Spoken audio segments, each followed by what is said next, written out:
பெங்களூருவில் உள்ள ராமேஸ்வரம் கஃபே உணவகத்தில் குண்டுவெடிப்பு நிகழ்த்தப்பட்டுள்ள நிலையில் தற்போது அந்த உணவகம் நாடு முழுவதும் பேசுபொருளாகியுள்ளது. இந்த உணவகத்தின் உரிமையாளர் யார் என நெட்டிசன்கள் இணையத்தில் தேடி வரும் நிலையில் உணவகத்தின் பின்னணி என்ன என்பது குறித்து பார்க்கலாம். தமிழ்நாட்டின் ஆன்மீக நகரங்களில் ஒன்றான ராமேஸ்வரம் என்ற பெயரை வைத்திருந்தாலும் பிரபலமான ராமேஸ்வரம் கஃபேயின் உரிமையாளர் தமிழ்நாட்டைச் சேர்ந்தவர் அல்ல. பெங்களூருவைச் சேர்ந்த ராகவேந்திரா ராவ் மற்றும் திவ்யா தம்பதியரே ராமேஸ்வரம் கஃபேயின் உரிமையாளர்கள்.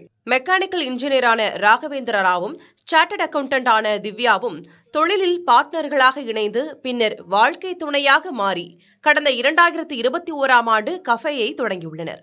முன்னாள் குடியரசுத் தலைவரும் ராக்கெட் விஞ்ஞானியுமான அப்துல் கலாம் மீது கொண்ட பற்று காரணமாக தங்கள் கஃபேவிற்கு ராமேஸ்வரம் கஃபே என பெயர் சூட்டியுள்ளனர். அப்துல் கலாமின் சொந்த ஊர் ராமேஸ்வரம் என்பதால் அந்த பெயரிலேயே தங்கள் உணவகத்தை தொடங்கியிருப்பதாகவும் ராகவேந்திர ராவ் திவ்யா தம்பதியர் இணையத்தில் பதிவிட்டுள்ளனர். வாடிக்கையாளர்களுக்கு தென்னிந்திய பாரம்பரிய சுவையை கொடுக்க திட்டமிட்ட தம்பதி உணவகத்தின் ஒவ்வொரு வடிவமைப்பிலும் அப்துல் கலாமை நினைவு கூறும் வடிவமைப்புகளை ஏற்படுத்தியதாக தெரிகிறது. கலாமின் வாழ்க்கை முறையை பின்பற்றி உத்வேகம் பெற்று பிரம்மாண்டமாக தங்களின் தொழிலை கட்டமைத்துள்ளதாகவும் ராகவேந்திரா தம்பதி தெரிவித்துள்ளனர்.